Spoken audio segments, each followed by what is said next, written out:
You know the vibes. Welcome back to another episode of the Hoop Genius podcast, brought to you by NBA 2K25. Today is episode number 700. How about that? 700 episodes of this. It's myself, Mooncey, today. I'm giving you a quick solo one because that second half of that OKC game, the game is done. We're going to talk about it. We're going to break it down. I'm going to tell you everything you need to know because you know what? In fact, before I get to breaking down this game, I'd want to give OKC their credit.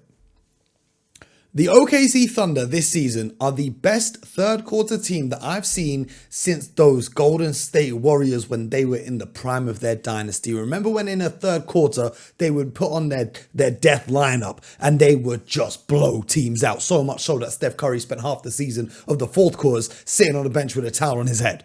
That's how good the OKC Thunder are in the third quarters of games. The adjustments they make at halftime just takes them to a level where no one else in the NBA can compete with. If you actually look at it, so far in this series, I was in shock because it was an 8-point game at halftime. It was 58-50. And by the end of the third, it was 93-71.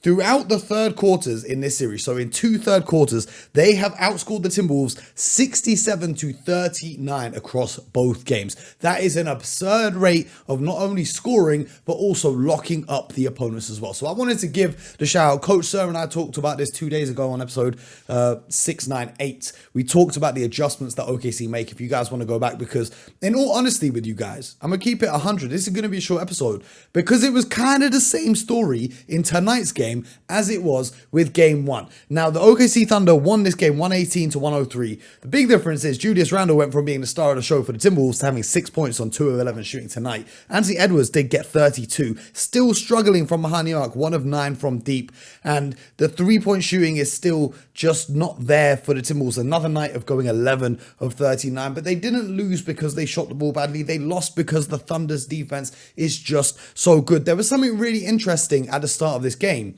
If I remember correctly, the Wolves decided to have their bench on the same side of their defense in the first half. Now, usually teams want to have their bench on the side that they're defending, on the half of the court they're defending in the second half, because they can call out, coaching staff and the players on the bench can call out switches and adjustments or anything that they want to make and give that information that way. This time they flipped it because we saw their offense grind to a halt in the second half of game one. So I guess they didn't want that to happen in game two. I liked some of what the Timberwolves did to start this game. They were making an emphasis of getting post-up touches for Anthony Edwards. The first play they ran was a post-up for him on Shea. He couldn't get anything off it, but they ran deeper post touches for both Julius Randle and Anthony Edwards. Obviously, Julius couldn't convert on them. But they did a good job. The Thunder went on a quick 9-0 run early in the first, but the Wolves withstood the storm. They were getting more off-ball stuff for Anthony Edwards. Instead of him dribbling the ball up early on, they were getting him more off-ball touches, which was great. But there's sequences that happen in these games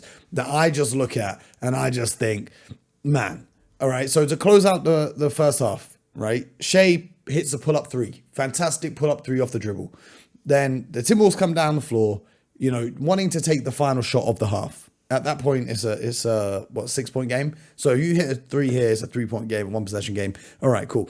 Dante DiVincenzo, illegal screen. Thunder get the ball back. Shea gets the ball, goes to the line. So instead of it being a 1-possession game, you're now down by 8 going into the half. That changes the dynamic of everything. And those little lapses of focus there, they can really cost you when it comes to the NBA playoffs. The Wolves' defense tonight was absolutely horrible, if we're going to be completely honest. They ran a lot of zone. The zone just absolutely did not work. Anytime you can get dribble penetration into a zone, collapse it, you've got Isaiah Hartenstein roaming from the dunker spot, you've got kickouts to wide open shooters. It just didn't work, and I don't know why they stayed with it for so long, but guarding man-to-man, they didn't have anyone this evening that could match up one-on-one with Shea or with J-Dub. And the Timberwolves are one of the best defensive teams in the NBA, and they've got some of the best perimeter defenders in the entire NBA. But speaking of defense, the old saying is defense wins championships. And if OKC wins the championship this season, it's just proof that that's true. I know Nico Harrison said it and everyone laughed, but the OKC defense is simply phenomenal. I don't think I've ever seen a team as young as this be able to defend at this high of a level. And what they do is so overwhelming. They have 5 good defenders out there on the court at any one time. And they speed you up so much They will really get into your body, pressure you so much so that you end up throwing passes that you wouldn't usually throw. Or you have to pick up your dribble. Now you're looking around to see where you can pass the ball, and then Lou Dort or Caruso comes out of nowhere, swipes the ball away. And before you know it, it's a turnover. They go the other way and get 2 points.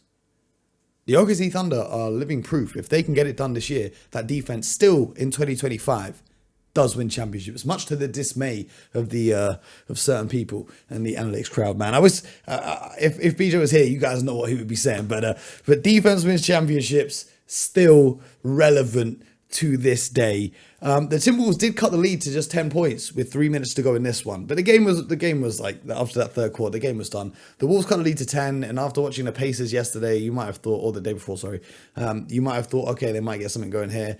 But no, it's just ridiculous. Now, I mentioned earlier in the show that the OKC Thunder are the best third quarter team since the Golden State Warriors in the prime of their dynasty run. I want to give you some context into just how dominant this OKC team is. They've played 95 games so far this season, obviously 82 in the regular season and now in the playoffs. 60 of those 95 have been double-digit wins. That's tied for the most ever with the 2016-2017 Golden State Warriors. And I remember before the playoffs started, during the playoffs, I've said it on the pod a bunch of times. Maybe everyone just overthought this whole thing. The OKC Thunder were so good through the regular season, maybe everyone just overthought that they wouldn't walk their way to a championship. Because for me, after watching those first 2 games, I've got no doubt in my mind that they can go steal at least one in Minnesota. I think this series is done in 5, if not 4. I would be shocked if the Timberwolves can pull something out of the bag. Because once again, Naz Reid, 3 of 8, 0 from 5 from downtown. Mike Conley, 1 of 4 from downtown. Dante DiVincenzo, 2 of 6 from downtown. Julius Randle, 0 of 3 from downtown. Anthony Edwards, as I said earlier, 1 of 9 from downtown. Aside from Gilgeous-Alexander Walker and Jaden McDaniels, they got horrible shooting numbers across the board for a team that relies on 3 so much. I know Anthony Edwards was making an effort to get to the hoop more, but he finished with 32 points on 26 shots. That's not efficient. I'm not mad at taking a high volume of shots and a lack of efficiency in playoffs because that's what superstars need to do. By the way, I've been speaking insanely quickly. I apologize. On Spotify and that, you can slow it down if it's going too quick for you. But superstars need to take the bulk of those shots. I'm really not mad at that. But the OKC defense is just overwhelming. There's not enough that I can say about that. And on the offensive side, Shea gets you 38 points on just 21 shots. Now, I know he did get 13 points from the free throw line, but still, those are pretty insane numbers. Jalen Williams gives you 26, 10, and 5. And Chet Holmgren gives you 22 points as well. Man, the OKC Thunder are looking real hard to beat. And here's the scary part. They're all so young that if they do win a chip, they might win another one and another one. And I know we talk about teams not repeating. This is going to be the 7th different champion in 7 years. But guess what? If there's any team that can do it, it's this team. Obviously, they broke up the team with Russell Westbrook, James Harden, and Kevin Durant because they didn't want to spend the money for the luxury tax. But they never won a championship. If you do win a championship, it's a lot more difficult. Well, unless you're the Denver Nuggets or the Milwaukee Bucks, it is a lot more difficult to let your guys go. But what the OKC Thunder seems to do is they just spawn new guys every game now that can just come in and contribute. And, shout out to them, their player development, their scouting department. They've done a really fantastic job. It's a real shock to me that the Western Conference Finals through 2 games have been largely, I don't want to say boring because they've been really fun to watch when you're looking at what each team does. But for a casual fan, I can see how the lack of competitiveness can really, be difficult. Whereas, you saw what happened in the chaos in the Eastern Conference Finals.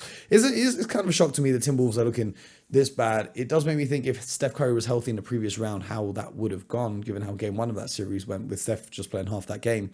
And it's going to also pose, I don't want to jump ahead of myself too much, but it's going to pose some interesting questions for this Timberwolves group because this is the second year they've gotten to this stage of the playoffs and they kind of come unraveled. So I don't know what the team's going to look like moving forward, but there is also the possibility they turn it around. Their guys, they go back home, they get a good night's rest at home in their house, they get that home cooking, they start shooting the ball. We all know role players shoot the ball a lot better at home. So there is that. They can come out, shoot the lights out, win game 3 and game 4. And then we got a series best of 3 on our hands. However, the OKC defense, boy, oh boy, oh boy. You know, the Timberwolves gave them some trouble in the regular season, but this is a whole different kettle of fish right now. So, boy, it is really not looking good for those Timberwolves fans out there. Tonight, Indiana versus New York Game 2. I'm fully expecting and anticipating the New York Knicks to bounce back. I read a stat earlier that was quite interesting to me, that the Knicks starting lineup has one of the worst plus-minus ratings of the entire playoffs, and they've played the most minutes together. I wonder if Tom Thibodeau, who is a coach who seems to usually be stuck in his ways, I wonder if they tinker with that just a little bit, given how good Mitchell Robinson has been. Maybe they want to go double big, you know, more emphasis on the offensive rebounding, and you can go double big easily because Cat can space the floor and allow Mitchell Robinson to operate off those rolls on the pick and roll game. Also, as David mentioned yesterday, he's such a good screener, might get you better looks for some of your other guys and the guards that are on the roster as well. But I don't think they're going to press the panic button this early in the series. It's only been one game, and let's be honest, if Andrew Nesmith didn't turn into Steph Curry and Tyrese Halliburton didn't turn into Reggie Miller, then, you know, we're having a completely different conversation. So I think it's too early to talk about panic moves for the New York Knicks. They're going to have the crowd behind them because they know they can't afford to lose this one at home. You can't be down 0-2 going on the road for the next two games. They have to win this. I would never usually call a game 2 a must-win game, but if they lose this one, and if they lose it badly, man, I do think, and this is what I tweeted about earlier, actually. You know, I tweeted about a few things during the game. Number one, in games that are blowouts, I really miss Mike Breen being alongside Jeff Van Gundy and Mark Jackson.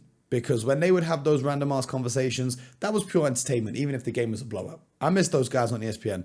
Now, you know, Doris Burke and Richard Jefferson are doing their thing and using NBA Twitter language and cool appeal to, I don't know who, but shout out to Jeff Van Gundy and Mark Jackson. That was real playoff commentary. Shout out to Doris and RJ as well. They're still doing their thing, man. But, you know, I guess it's the nostalgia in me. But the other thing I was talking about is the finals matchup I want to see is OKC versus Indiana, because I think those two styles match up in the best way possible. And if it's not going to be OKC Indiana, I want it to be Minnesota, New York. I don't want to see OKC versus the Knicks, and I don't want to see the Timberwolves versus the Pacers. I want to see the Thunder versus the Pacers, and I never thought I would ever say that sentence. I want to see Oklahoma and Indiana in the NBA Finals against each other. But credit to those two small market, or in fact the Timberwolves as well, small market franchise, really holding it down in the NBA this year. I think the styles of the OKC Thunder and the Indiana Pacers will be electric to play against each other. I do think OKC wins that quite easily, but you never know. Tyrese Halliburton has that magnet ball effect going on, scare them for a game or two. You never know. You never know. You know, Battle of the Canadians and Emhard can go out there and do his thing. But I think those two styles and the pace that they play with will be a refreshing break to a slower pace that we usually see in the playoffs if those two go head to head. I would actually really look forward to that series. I'm going to be honest with you guys. I'm hoping they get these series wrapped up in 5 games or less so I can go in and enjoy next weekend to its fullest extent. I got the fresh trim today. I was thinking of not doing the pod today, but I thought episode 700 and the fresh trim. No, I can't leave you guys hanging like that. Anyway, that's a nice quick episode to round up a game that was over quite quickly when the OKC Thunder applied that pressure in the third quarter, man. And, you know, everyone talks about Shea and his foul baiting, but some of those buckets he hits in the mid-range, and he hit one where he drew and one with his offhand and the wrong leg fading away from the hoop. Man, some of the stuff this guy's doing as he lifted the MVP trophy before the game, shout out to him. It is really amazing to see. I'm just making a decision not to talk about free throws. I ain't trying to do that no more. I'm tired of it. But anyway, another episode. And it's not even 5 a.m. yet. I can get an early night. I appreciate you guys. 700 episodes. Thank you to everyone who has been here since episode 1. Thank you to everyone who is still here today. Thank you to all the newcomers. Every single one of you who listens to the show, who gets involved in the Discord, who follows on social media, who shares the content, tells their friends about it. I can't tell you enough how much from the bottom of my heart I appreciate you guys. BJ and Scott also feel the exact same way. They told me to pass on the sentiments. They will be back. Don't worry. They will be back sooner than you think, because we can't leave you guys like that. But we're going to keep the playoffs rolling. And I'll be back tomorrow to break down Knicks Pacers game number 2. So I appreciate you all. If you haven't yet, please do subscribe to the show. This is episode 700. And it would really make my day if you guys could go on. If you're using Spotify, give it a 5-star review. Or if you're using Apple, give it a 5-star rating and a little review. Just let the people know how much you enjoy the show, because it bumps us up in the podcast charts. Do you know what I mean? We gotta elevate. And I'm trying to keep this thing growing, and we're gonna have some more guests and some more special surprises for you on the way. I can't say too much right now, but just stay tuned, subscribe, use your Spotify, Apple, wherever you get your podcast from, and most importantly, until next time, you guys know what it is for the 700th time. Get buckets.